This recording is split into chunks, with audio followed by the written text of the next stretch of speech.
Good afternoon, everybody. I'm going to show you the tools and the supplies you need for hauling sand. Okay? It's very important. The basics. Nothing major, because you can always expand on getting more stuff. But you're going to have FR clothes. FR means fire retardant clothes. It's shirts. You can be a pullover shirt, a button-up shirt, pair of jeans. It's got to be FR jeans, okay? It could be an FR shirt, button-up shirt, just a regular shirt. And you'll see where it says fire retardant right there. It's fire retardant pants and shirts. Fire retardant is the type of chemical they put on your clothes, and it's supposed to keep you from catching on flames. So it's got to be fire retardant clothes, the jeans and the pants. It can be a pullover, it can be a button up, but you have to have long sleeve. Another piece of item you have to have is you have to have a vest. It's not for the well, you can wear it on the pad. Most of the time, some loadouts where we get loaded, they want you to have a vest on so you can be seen.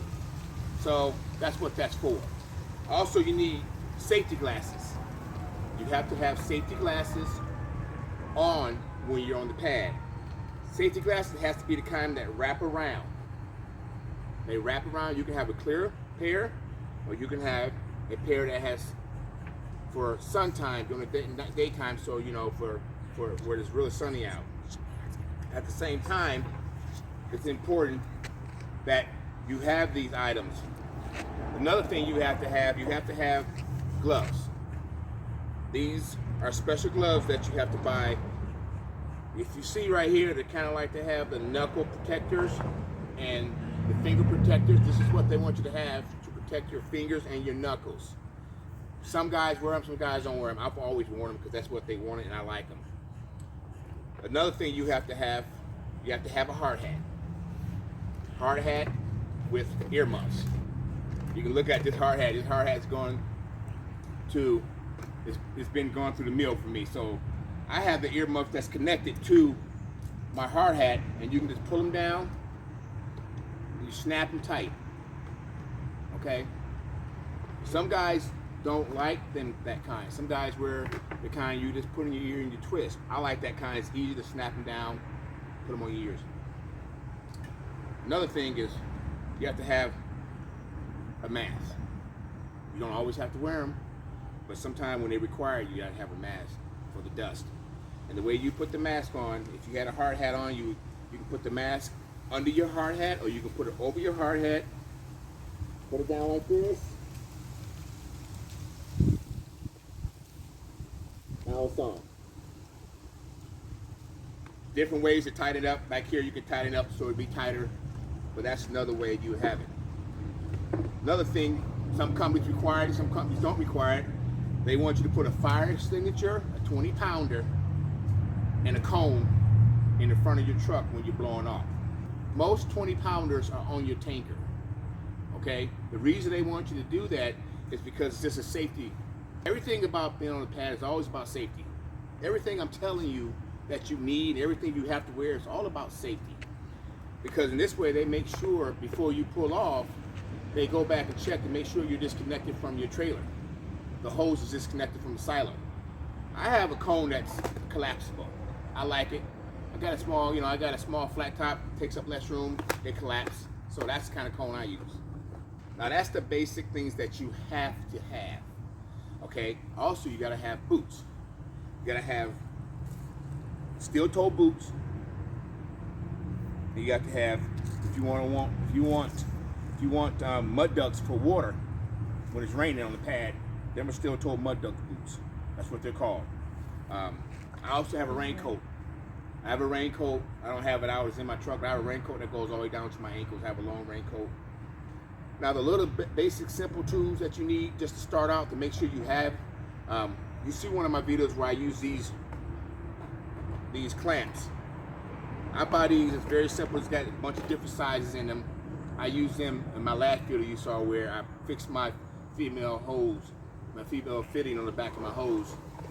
This is actually the clamp I like to use, but you can't always have these clamps. These clamps are not always around to get, okay? But I like these clamps here. They work just as good. Need a rubber mallet.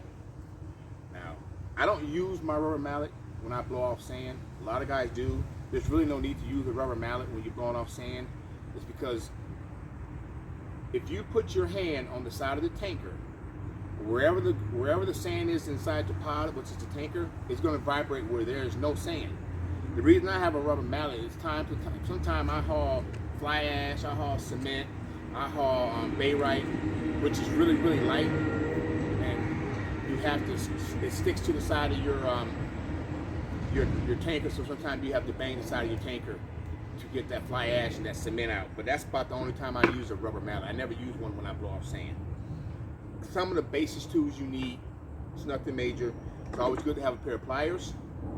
It's good to have each type of screwdriver, a flathead, a Phillips.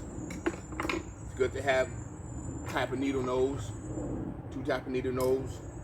It's good to have a little small, you know, mid-sized heavy-duty pipe wrench, and a pair of snips. It's also good to have an extra gasket for your hot hose. They go. These hot hose gaskets go. Now this right here, this has saved a lot of sand haulers and got us out of trouble. It's called JB Weld. There's times where your pipe, if you have metal pipes on your tanker, or you get a hole in one of your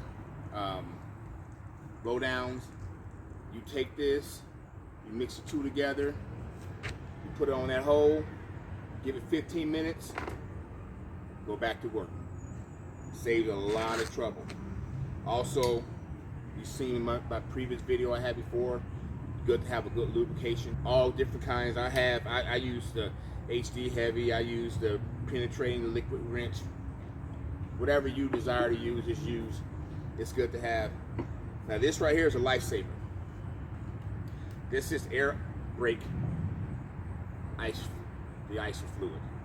What this is, in the wintertime, in fact, a lot of times we are in the woods and it's cold, you put this in your airlines for your trailer so your brakes don't lock up.